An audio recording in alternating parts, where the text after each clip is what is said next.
warahmatullahi wabarakatuh. Innal hamdalillah nahmaduhu wa nasta'inuhu wa nastaghfiruh wa na'udzu billahi min shururi anfusina wa min sayyiati a'malina. May yahdihillahu fala mudilla lahu wa may yudlil fala hadiya lahu. Asyhadu an la ilaha illallah wahdahu la syarika lahu wa asyhadu anna Muhammadan abduhu wa rasuluhu la nabiyya ba'dah. Allahumma shalli ala sayyidina Muhammad wa ala alihi wa sahbihi wa sallim taslima katsira. Ibu-ibu pengajian Ahad pagi Masjid Jami, namanya apa? At-Taqwa, yang dirahmati Allah Subhanahu wa taala. Alhamdulillah pada pagi hari ini kita bisa bermuajahah. Saya pribadi bisa silaturahmi, datang ke sini bertemu dengan ibu-ibu semuanya yang alhamdulillah wajahnya sumringah semua ya. Ya. Kita bersyukur kehadirat Allah Subhanahu wa taala pada pagi hari ini. Di pagi yang cerah ini Allah mengizinkan kita untuk bertemu, karena kalau bukan karena takdir dari Allah Subhanahu wa taala maka kita tidak akan bertemu dan saya tidak akan diperjalankan untuk kesini ya Bu. Alhamdulillah. Kesyukuran kita yang kedua adalah kita diciptakan Allah itu sebagai wanita. Untuk menjadi wanita nanti akan saya bahas di dalam isi kajian saya pada pagi hari ini. Kemudian kita tak lupa memberikan salawat dan salam kepada Rasulullah Sallallahu Alaihi Wasallam beserta para sahabat beliau, para istri-istri beliau, para kerabat beliau dan para tabiin, orang-orang yang senantiasa mengikuti jalan Rasulullah Sallallahu Alaihi Wasallam. Semoga kita semua dimasukkan ke dalam golongan orang yang nanti pada hari kiamat akan mendapatkan syafaat dari Rasulullah SAW, karena kita senantiasa melaksanakan sunnah-sunnah Rasulullah SAW. Amin ya rabbal alamin. Ibu-ibu yang dirahmati Allah, kok saya perasaan jadi jauh banget ya. Maju aja mau ya Bu ya, maju aja biar kita lebih dekat, atau sudah PW di situ. Sudah enak ke situ ya.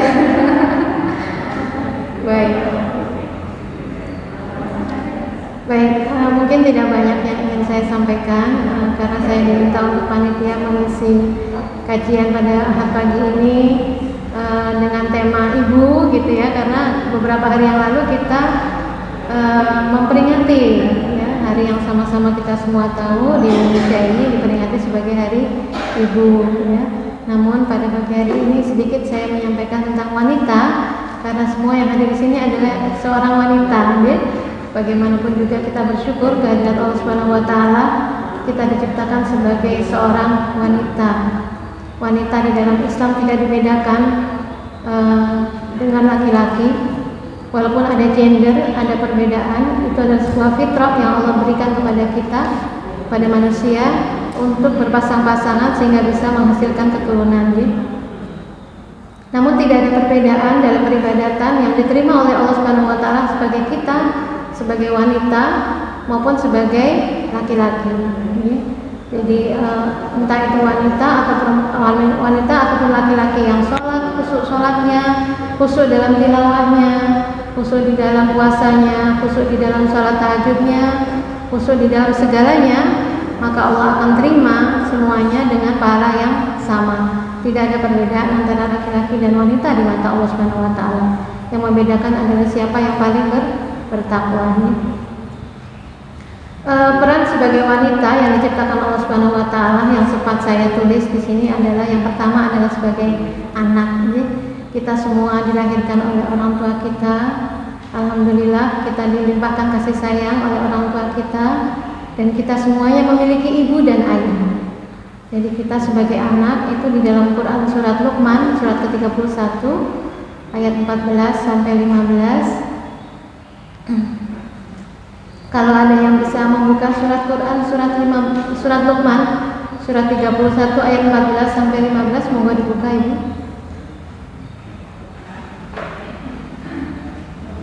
Jika ada yang sudah menemukan, moga silakan dibaca. Bulis ada mic gak di antara ibu-ibu? Bulis, ada mic nggak? Nggak ada ya?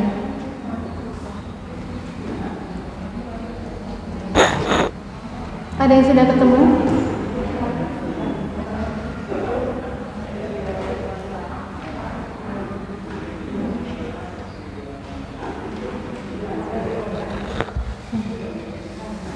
Ada yang sudah ketemu Quran surat 31 ayat 14, ayat 13 sampai 14? Boleh ketemu?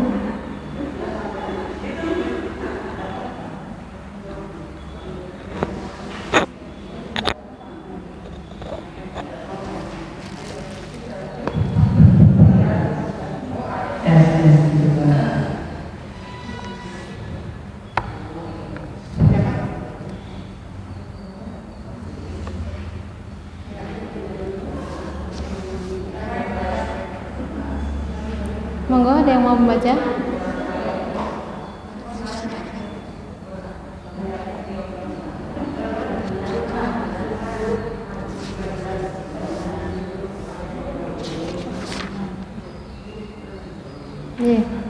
Quran surat Luqman surat ke-31 ayat 14 sampai 15. Itu adalah kewajiban kita sebagai anak di dalam Al-Quran. Monggo Ibu.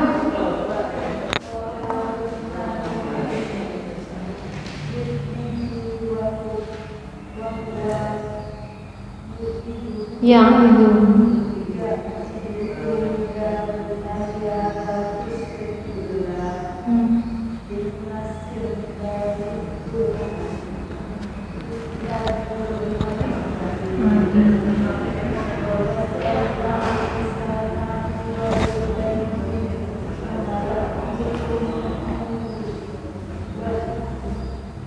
Wahnan.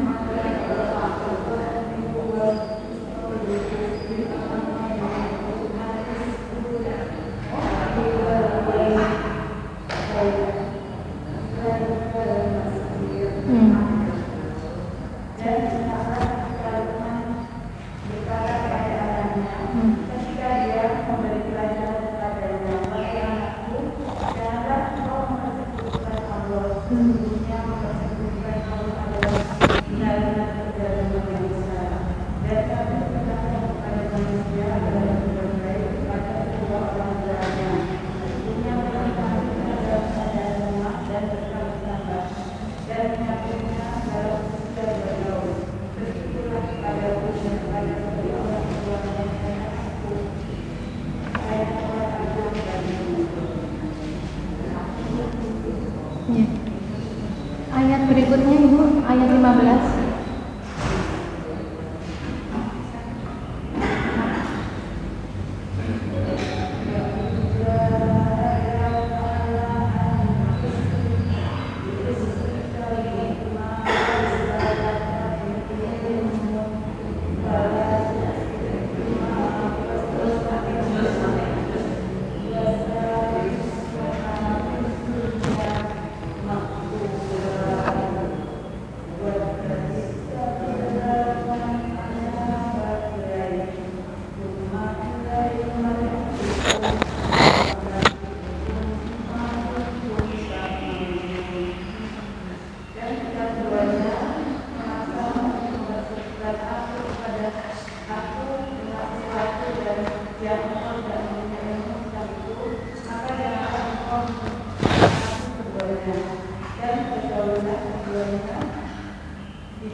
Sadaqallahul Adzim. Maha benar Allah dengan segala firman-Nya. Di dalam Quran surat Luqman ayat 13, Allah memerintahkan kepada kita ketika Luqman berkata kepada anaknya, dia memberi pelajaran kepadanya, wahai anakku, janganlah engkau mempersekutukan Allah. Sesungguhnya mempersekutukan Allah adalah benar-benar kezaliman yang besar. Jadi ini adalah perintah kepada contoh bagi kita orang tua untuk bisa mendidik anak-anak agar kita tidak memerintahkan anak-anak untuk mempersekutukan Allah dengan sesuatu yang lainnya, gitu ya. Jadi sebagai anak kita wajib taat kepada orang tua ketika orang tua kita melarang kita untuk mempersekutukan apapun dengan Allah Subhanahu wa taala, karena memang Dia adalah zat yang maha besar, Dia adalah zat yang maha menguasai alam semesta ini, sehingga kita sebagai orang tua tidak diperkenankan untuk memerintahkan anak-anak kita untuk mempersekutukan Allah dengan yang lainnya. Kemudian di dalam surat Quran surat Luqman, masih di dalam surat Quran surat Luqman ayat 14, Allah menyebutkan, dan kami perintahkan kepada manusia agar berbuat baik kepada kedua orang tuanya. Ibunya telah mengandungnya dalam keadaan lemah yang bertambah-tambah dan menyapitnya dalam usia 2 tahun. Bersyukurlah kepadaku dan kepada kedua orang tuamu, niscaya kepada orang tuamu hanya kepadaku tempat kembalimu. Jadi ini adalah perintah Allah di dalam Al-Quran surat Luqman ayat 14, bagaimana Allah memerintahkan kepada kita untuk beribadah, ya, dan kami perintahkan kepada manusia agar berbuat baik kepada kedua orang tuanya. Bahkan di lain surat Allah menyebutkan ketika mereka ada di dalam penguasaanmu, ketika mereka sudah bertumbuh menjadi bertambah tua dan ada di dalam pengasuhanmu, maka janganlah pernah engkau mengatakan kata gitu ya. Jadi mengatakan kata saja kita tidak boleh kepada ibu kita. Ini adalah peran kita sebagai wanita, sebagai seorang anak, gitu ya. Karena bagaimanapun juga apa yang kita lakukan pada orang tua kita saat ini maka akan terjadi pada saat kita ketika nanti kita sudah tua dan di dalam pengasuhan anak-anak kita, gitu ya. Oleh sebab itu kita sebagai wanita, sebagai seorang anak, hendaknya bisa memperlakukan orang tua sebagaimana baiknya, ya. Bahkan ketika misalnya ibu-ibu sudah sering datang ke pengajian, kemudian mendapatkan ilmu yang banyak, kemudian mendapatkan taujih yang banyak dari para ustadz-ustadzah tentang dilarang menggibah, gitu ya. Dan kita paham banget tentang dilarang menggibah ini, sehingga ketika suatu saat misalnya ibu kita melakukan itu dikarenakan sudah tuanya beliau dan beliau tidak bisa datang ke masjid dan tidak bisa menambah ilmu-ilmu yang bermanfaat sehingga tidak sampai kepada telinga beliau tentang larangan berghibah, pun itu kita dilarang untuk menghardik beliau, ibu jangan menggibah. Seperti itu ternyata juga tidak boleh, gitu. Jadi di dalam bakti kepada seorang ibu itu masya Allah ya, Allah itu begitu memperhatikannya di dalam kitabnya, gitu. Jadi sehingga ketika seorang ibu melakukan sebuah kesalahan pun kita tidak boleh menghardiknya dengan sesuatu yang kasar seperti itu. Jadi berilah kata-kata yang lemah lembut kepada beliau, gitu ya. Maaf ya Bu, kadang-kadang itu suka melo gitu ya kalau sudah bicara tentang ibu, gitu ya. Masya Allah, bagaimana beliau mengandung kita 9 bulan, kita pun juga sudah merasakannya karena kita semua sebagai seorang ibu.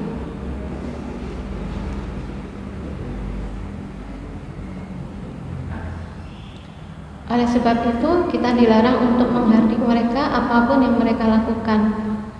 Misalkan kita mengajak beliau ke tempat kondangan, kemudian bajunya itu nggak pantas menurut kita, itu pun kita jangan sampai menghardik beliau, gitu ya. Berikanlah kata-kata yang baik kepada beliau, berikanlah bahkan baju yang baik untuk beliau.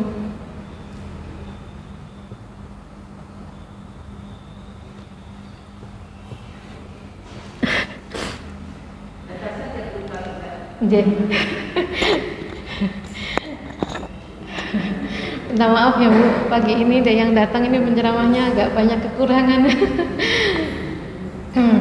Saya lanjutkan. Sampai sebegitunya Allah Subhanahu wa taala memerhatikan seorang ibu. Yeah. Nanti saya kayaknya lebih nggak enak, Bu. Jadi saya biar pindah-pindah posisi aja nggak apa-apa.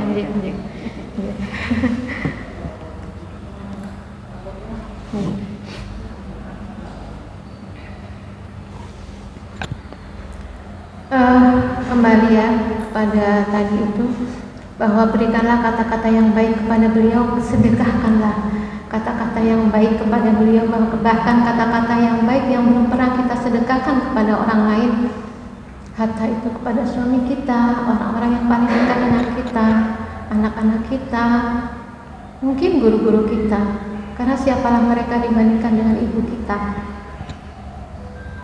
yang sudah mengandung kita, yang sudah membesarkan kita, yang sudah menjadikan kita sampai seperti sekarang ini.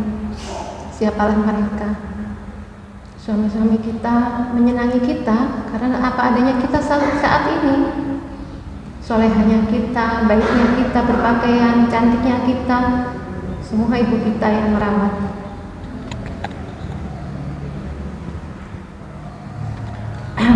Seorang sahabat namanya Uwais Al-Qarni, disebutkan bahwa Uwais Al-Qarni ini adalah seseorang yang tidak pernah dikenal di dunia. Jadi di kalangan sahabat, Uwais Al-Qarni ini bukan seorang yang dikenal gitu. Pada masa Rasulullah SAW, ya. Beliau bukan orang yang hebat, bukan. Beliau bukan orang yang kuat, bukan. Beliau bukan orang yang hafiz Quran pun juga bukan ternyata. Namun ternyata di hati Rasulullah itu beliau dikenal gitu, hingga Rasulullah berpesan kepada Umar, sang Amirul Mukminin waktu itu. Waktu Rasulullah masih ada, Umar belum menjadi Amirul Mukminin. Namun beliau sudah berpesan kepada Umar ketika beliau masih ada, wahai Umar, jika nanti suatu saat engkau berkunjung ke sebuah negara, namanya negara Yaman, temuilah seorang namanya Uwais Al-Qarni. Beliau dari Yaman, asal desanya namanya desa Al-Qaran, sehingga beliau terkenal sebagai Uwais Al-Qarni. Seperti itu. Uwais Al-Qarni bukanlah seorang pejabat yang dikenal banyak orang. Uwais Al-Qarni seorang apa, Bu? Ada yang pernah tahu nggak kisahnya Uwais Al-Qarni? Beliau hanyalah seorang peternak kambing, gitu ya. Tapi ternyata Masya Allah, namanya itu dikenal di langit. Malaikat itu semua mengenal namanya Uwais Al-Qarni. Kenapa? Karena doanya Uwais Al-Qarni ini diijabah oleh Allah Subhanahu wa taala. Apapun doa Uwais Al-Qarni ini diijabah oleh Allah Subhanahu wa taala. Seperti itu. Jadi kemudian apa yang dilakukan Uwais Al-Qarni ini sehingga beliau dikenal oleh Rasulullah SAW dan oleh para malaikat di langit, karena beliau sangat berbakti kepada ibunya, karena beliau tidak pernah marah kepada ibunya, karena beliau menggendong ibunya dengan suka hati, dengan senang hati. Itulah ibadah yang dicatat oleh Rasulullah SAW dari seorang Uwais Al-Qarni. Untuk kelanjutannya nanti ibu bisa baca ya, boleh dibantu oleh putra-putrinya, searching di HP juga bisa. Siapa sih Uwais Al-Qarni itu gitu ya, sehingga dia menjadi orang yang ada di dalam hati Rasulullah SAW. Dan ini tidak mudah ibu ya, menjadi seseorang yang menjadi orang yang ada di dalam hati Rasulullah, bahkan sampai terucap oleh Rasulullah SAW. Bagaimana beliau berpesan kepada Umar, cari namanya Uwais Al-Qarni ini dan minta doa sama dia, karena doanya tidak pernah tidak diijabah oleh Allah Subhanahu wa taala. Sampai seperti itu ya. Kemudian tauladan yang kedua adalah seorang nabi. Ya, Nabi Ibrahim namanya. Bagaimana tauladan kita bisa mentauladani Nabi Ibrahim itu adalah bagaimana seorang Ibrahim yang seorang nabi,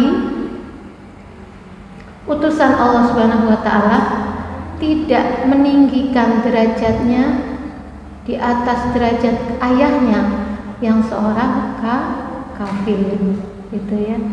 Jadi masya Allah ya, tetap mendoakan ayahnya walaupun ayahnya kafir, dan walaupun ayahnya pernah mengusir Nabi Ibrahim dari rumahnya karena dia tidak suka dengan dakwah Nabi Ibrahim alaihissalam bersama istrinya, gitu ya. Jadi masya Allah luar biasa ibadahnya Nabi Ibrahim ini, sehingga ada yang mengisahkan ketika nanti hari kiamat semua orang akan dibangkitkan, Nabi Ibrahim akan menemui ayahnya kembali.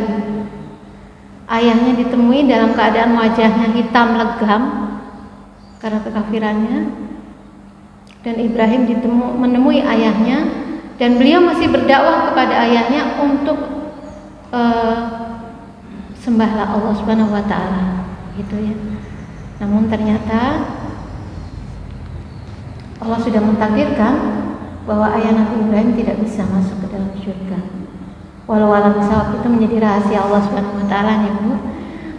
Kalau ditanyakan kenapa ayahnya Nabi Ibrahim kok nggak bisa masuk surga, gitu ya, itu sama dengan ceritanya dengan paman dari Rasulullah SAW, ya. Namanya siapa, Bu, pamannya Rasulullah? Abu Lahab, Abu Jahal, siapa lagi? Abdul Muthalib, ayahnya apa kakeknya? Ya, pamannya. Kalau kakeknya siapa? Ayahnya Abdullah. Ayahnya bernama Abdullah, itu ya lagunya. Masih ada yang ingat nggak? Kakeknya bernama siapa? Kakeknya Abdul Muthalib, pamannya yang merawat beliau siapa? Saya juga lupa. Pelajaran SD. Ingatnya yang jahat-jahat ya, yang Abu Lahab, Abu Jahal. Siapa ya? Abdullah, Abdul Muthalib. Barangkali ada yang bisa searching. Pamannya Rasulullah SAW. Siapa?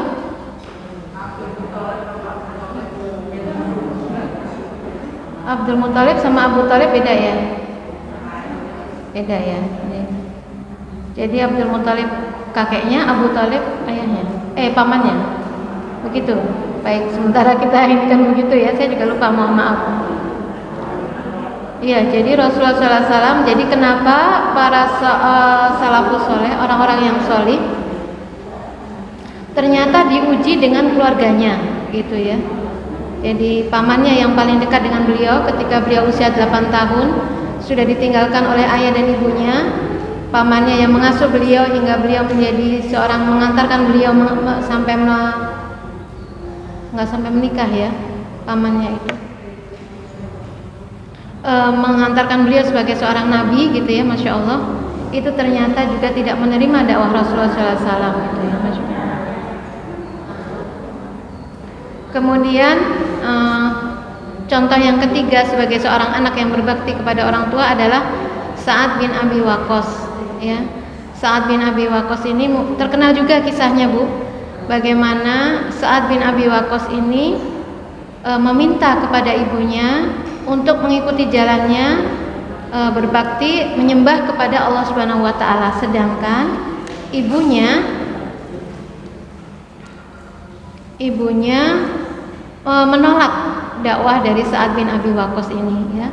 Hingga sampai ibunya ini kayak orang yang istilahnya tadi itu klesotan di luar rumah gitu, sampai yang minta perhatian sama Sa'ad bin Abi Waqqas ini supaya anaknya itu kembali kepada jalan kekafiran, gitu ya. Namun ditolak oleh Sa'ad bin Abi Waqqas, dan dengan santun Sa'ad bin Abi Waqqas ini menyampaikan, ibuku sayang, jika ibu memiliki 7 nyawa dan itu akan keluar satu persatu dari badan ibu pun, aku tidak akan meninggalkan agama Islam ini, gitu ya.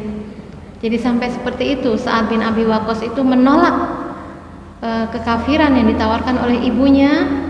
Ini kebalikannya ya, Bu. Jadi yang kalau yang tadi itu kan bagaimana kita berkhidmat kepada orang-orang tua kita yang sudah beragama Islam, alhamdulillah.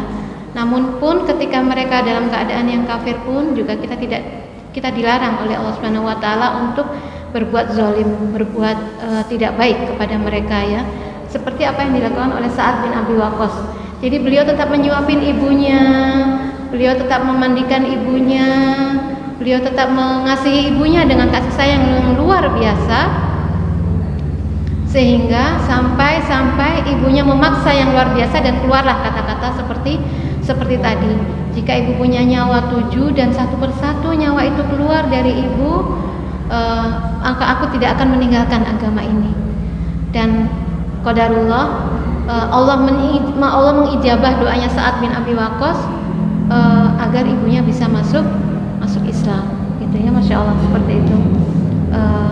Kisah yang bisa kita ambil hikmahnya ya, bagaimana kita sebagai seorang anak yang mungkin sebagian dari kita ibu-ibu kita masih ada bersama dengan kita, kita bisa mengambil hikmah dari kisah-kisah sebelumnya yang saya sampaikan itu, menjadi sebuah pesan kepada kita semuanya bahwa bakti anak kepada seorang ibu itu tidak akan pernah berhenti hingga ibunya wafat gitu ya.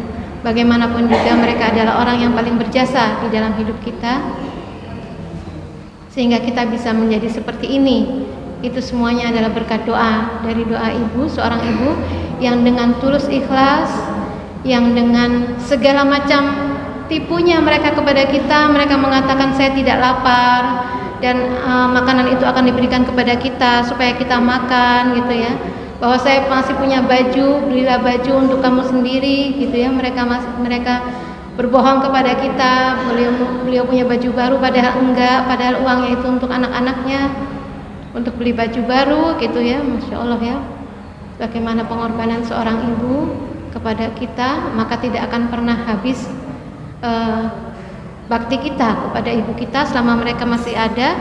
Dan qadarullah mungkin mereka masih bersama dengan kita, maka itulah adalah jalan surga yang Allah titipkan kepada kita, supaya kita bisa memasuki surganya Allah melalui dengan keridhaan seorang ibu ya. Begitu dahsyatnya Allah Subhanahu wa taala memberikan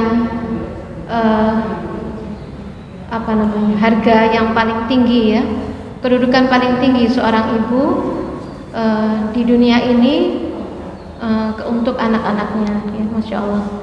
Jadi berbahagialah kita sebagai wanita, ditakdirkan sebagai seorang ibu, diberikan kesempatan oleh Allah Subhanahu wa taala untuk mendidik anak-anak kita. Kemudian kita sebagai wanita, tadi saya kisahkan sebagai seorang anak. Yang berikutnya adalah peran kita sebagai wanita, sebagai seorang ibu ya. Masih di dalam Quran surat Luqman ayat 13 sampai 15.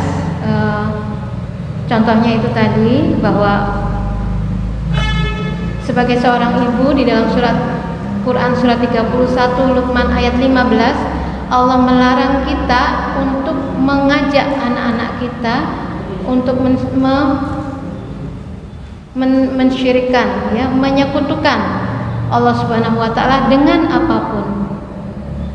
Ibu-ibu yang dirahmati Allah Subhanahu wa taala, kadang-kadang kita tidak sengaja, kadang-kadang kita tidak sadar kalau kita punya menantu, kita punya anak perempuan, belum juga misalnya sedang ketika hamil ya, kemudian tetangga kita mengajak kita untuk melakukan syirik, seperti misalnya, mohon maaf ya,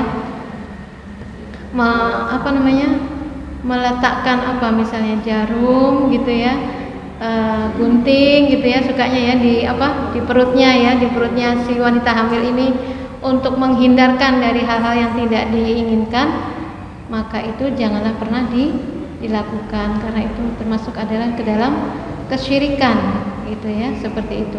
Atau misalnya, maaf saya ganti posisi lagi. Atau misalnya ketika kita akan menikahkan anak-anak kita ya, kemudian musimnya musim hujan gitu ya, itu kan kadang-kadang sukanya ada yang coba ditaruh ditaruh itu ya, segitiga pengaman gitu ya di atas rumah gitu ya. Untuk apa? Untuk menolak supaya hujannya nggak turun gitu, seperti itu ya, Masya Allah ya. Atau dibilangnya pengantinnya perempuan nggak usah mandi gitu ya, supaya hujannya nggak turun gitu. Iya, Masya Allah ya.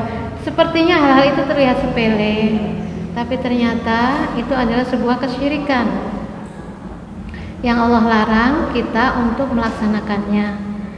Karena sesungguhnya hujan, tidak hujan itu adalah haknya Allah Subhanahu wa taala ya. Jadi kita sebagai manusia hanya sebagai menjalankan saja gitu ya. Dilarang oleh Allah Subhanahu wa taala untuk melakukan hal-hal yang di luar kuasa kita gitu ya. Karena mendatangkan hujan itu bukan kuasa kita kan, Bu ya. Mendatangkan hujan itu kuasanya Allah Subhanahu wa taala ya. Sehingga kita dilarang untuk melakukan hal-hal yang menjadi kuasanya Allah Subhanahu wa taala. Seperti itu ya. Atau hal-hal lain yang di luar kuasa kita. Di dalam Quran surat Ali Imran ayat 35 sampai 36. Kita buka ya, surat Ali Imran itu surat ketiga. Ayatnya 35 sampai 36. Ada yang sudah ketemu? Mau dibacakan? Mic-nya di mana tuh? Ya, monggo Bu dibacakan.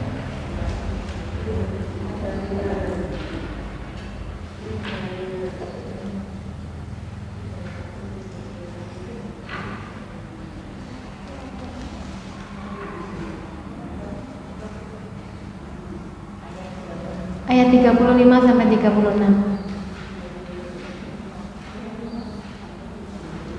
Qalat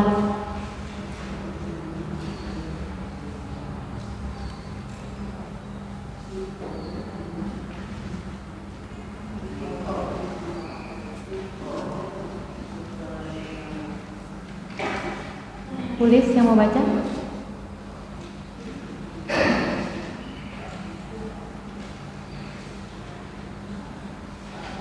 Nih. Nih.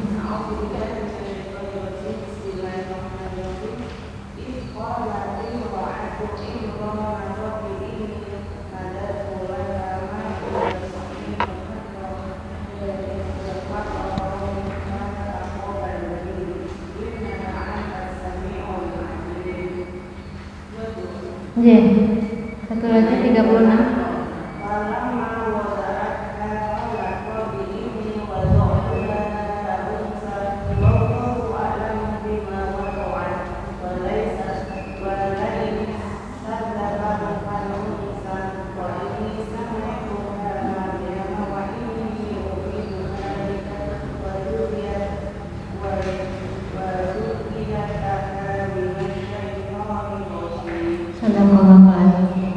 Saya bacakan artinya.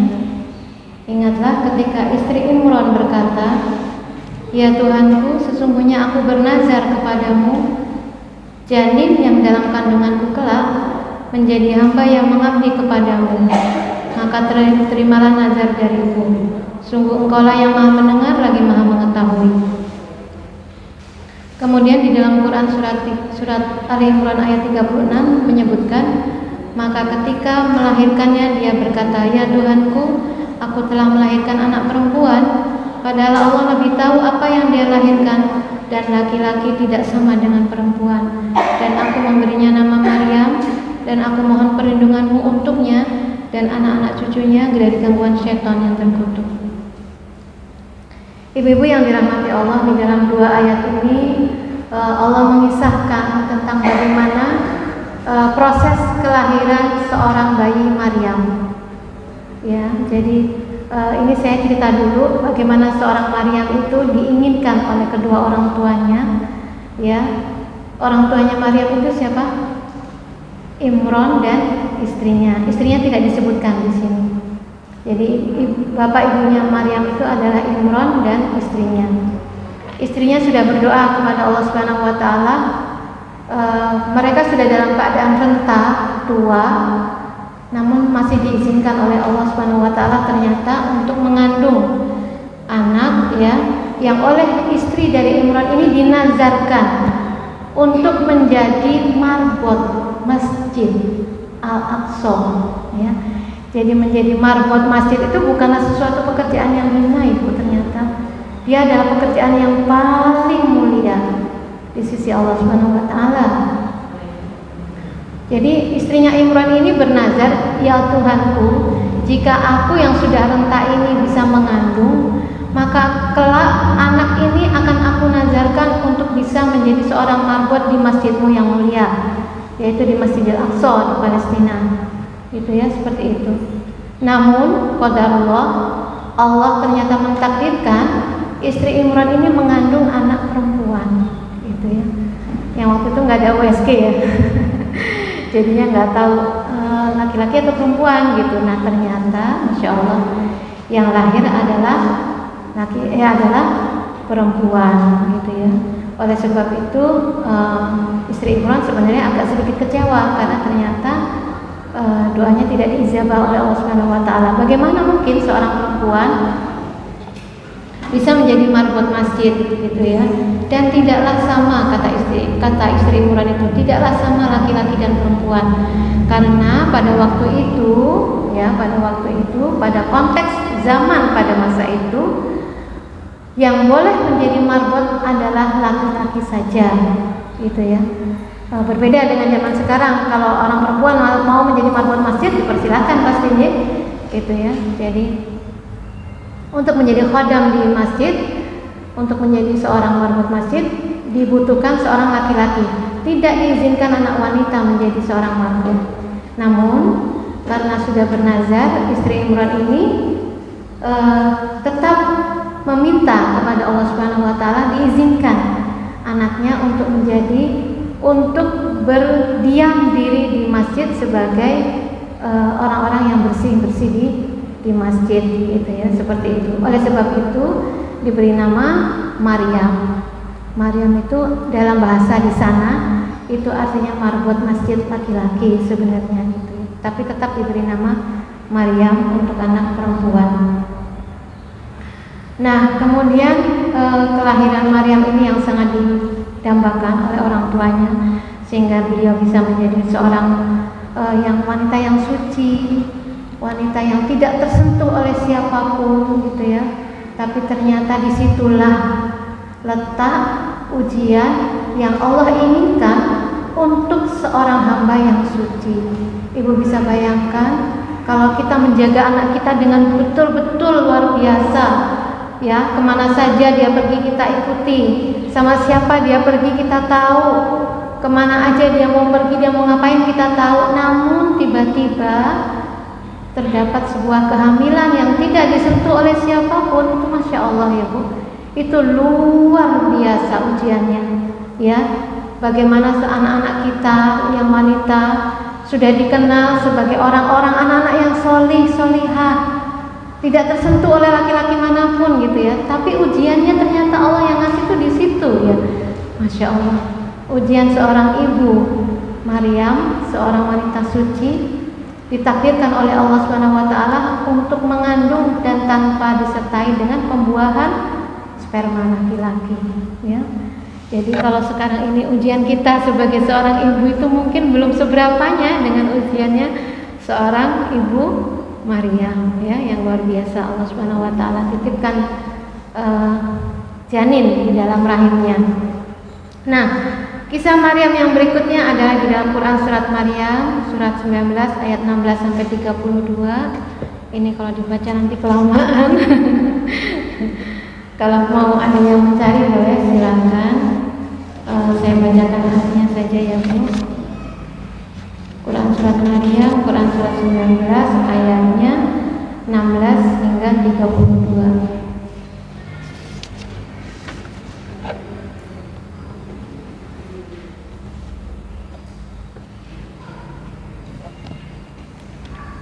Bismillahirrahmanirrahim.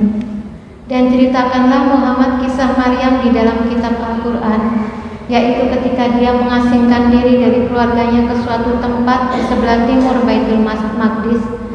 Lalu dia memasang tabir yang melindunginya dari mereka. Lalu kami mengutus roh kami Jibril kepadanya, maka dia menampakkan diri di hadapannya dalam bentuk manusia yang sempurna. Jadi kalau ada yang mengira ada laki-laki yang datang kepada Maryam, itu ternyata malaikat Jibril ya. Di dalam Al-Quran yang kita imani, nanti kalau ada orang yang bertanya, itu Maryam itu melahirkan dari siapa? Dia mengandung dari anaknya siapa? Anaknya Imran, anaknya Zakaria? Bukan. Anaknya siapa? Anaknya Jibril? Bukan juga, karena Jibril hanya diperintahkan untuk meniupkan ruh saja di dalam kandungan Maryam. Dia Maryam berkata, sesungguhnya aku berlindung kepada Tuhan yang Maha Pengasih terhadapmu jika engkau orang yang bertakwa. Ini dialognya Maryam dengan malaikat Jibril. Kemudian dia Jibril berkata, sesungguhnya aku hanyalah utusan Tuhanmu untuk menyampaikan anugerah kepadamu seorang anak laki-laki yang suci.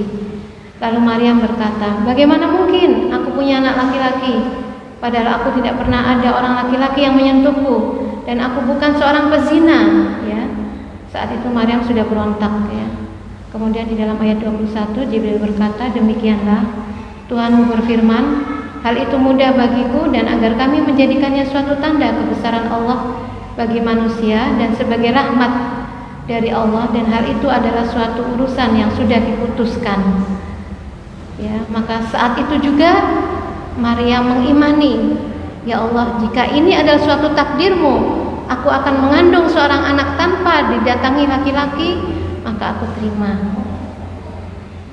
Maka dia Maryam mengandung, lalu dia mengasingkan diri dengan kandungannya itu ke tempat yang jauh, sekali, yang jauh dari rumahnya, dan menahan rasa sakit itu sendirian. Ya, Masya Allah. Jadi sudah dia mengasingkan diri karena tidak tahan dengan hujatan, cacian, makian yang luar biasa bertubi-tubi datang kepada dirinya, seorang wanita solihah yang tidak pernah tersentuh dengan siapapun, boncengan sama laki-laki juga enggak gitu ya. Ibaratnya kalau sekarang itu kan begitu ya Bu. Tapi ujiannya itu Masya Allah ya. Allah bukan akan merendahkan derajat Maryam, tapi ternyata Allah akan meninggikan derajatnya. Tapi memang sebelumnya diuji dulu gitu ya, seperti itu. Kemudian rasa sakit akan melahirkan memaksanya bersandar pada pangkal pohon kurma. Lalu Maryam berkata, wahai, betapa baiknya aku mati sebelum ini, dan aku menjadi seorang hamba yang tidak diperhatikan dan dilupakan saja. Jadi manusiawi banget Bu ya, kalau seseorang itu ketika diuji kemudian kayaknya pengen mati aja, kayaknya aku itu nggak kuat banget gitu nahan ujian ini gitu ya. Sedangkan sekelas Maryam saja bisa merasakan itu gitu.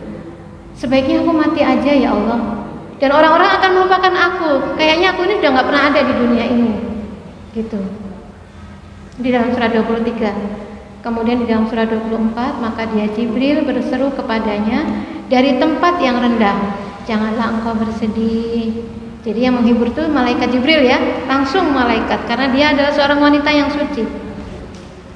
Janganlah engkau bersedih, sesungguhnya Tuhanmu telah menjadikan anak sungai di bawahmu, dan goyangkan pangkal pohon kurma itu ke arahmu, niscaya pohon itu akan menggugurkan buah kurma yang masak kepadamu.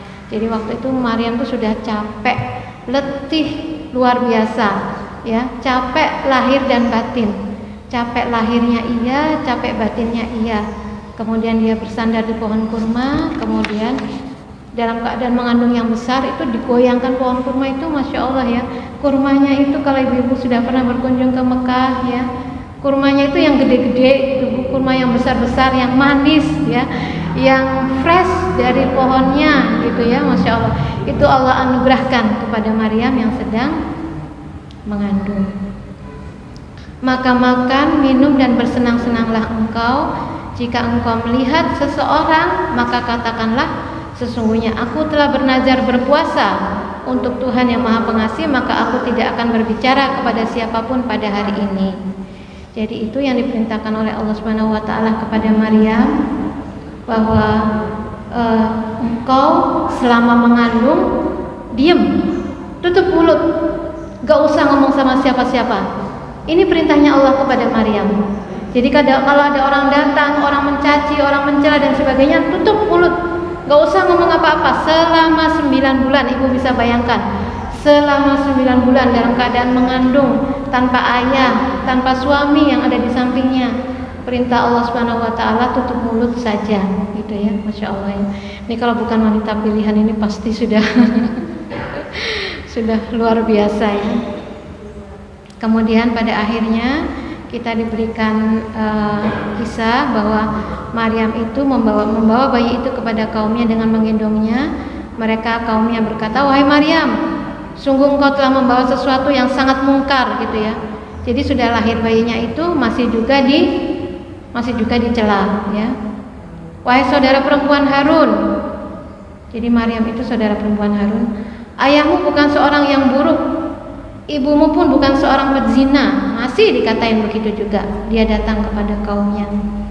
Maka Maryam menunjuk kepada anaknya. Mereka berkata, "Bagaimana mungkin kami bicara dengan anak kecil yang masih dalam ayunan?" Kemudian Isa alaihissalam berkata, "Sesungguhnya aku hamba Allah.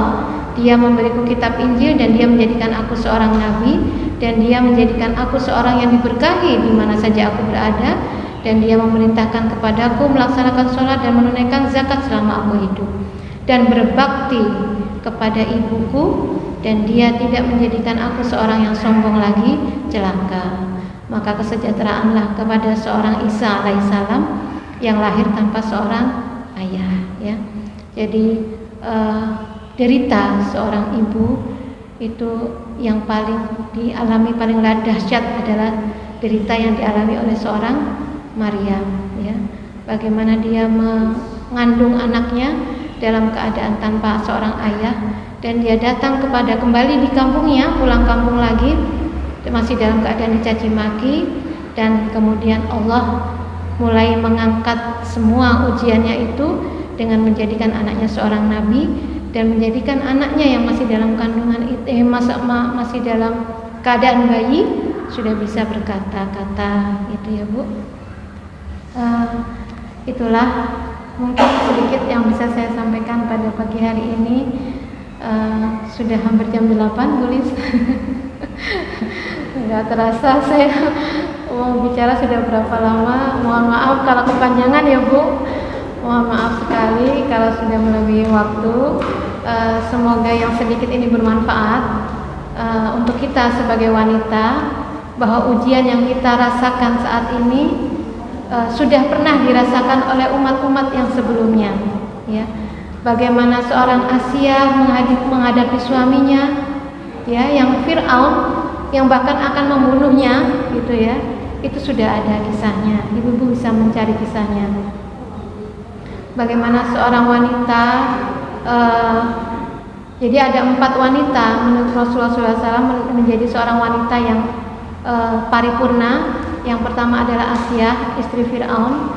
Yang kemudian yang kedua adalah wanita yang suci, yaitu Maryam. Kemudian yang ketiga adalah istri beliau yang pertama yang mendukung dakwah Rasulullah SAW, yaitu Khadijah. Kemudian yang keempat adalah anak yang berbakti kepada Rasulullah SAW, yaitu Fatimah radhiyallahu anha. Jadi itu 4 wanita utama menurut Rasulullah SAW, 4 wanita utama di dunia yang patut kita teladani, baik sebagai ibu maupun sebagai seorang anak. Wallahu a'lam bishawab. Alhaqqu min rabbikum fala takunanna minal mumtarin. Sesungguhnya yang hak itu adalah datangnya dari Allah Subhanahu wa taala.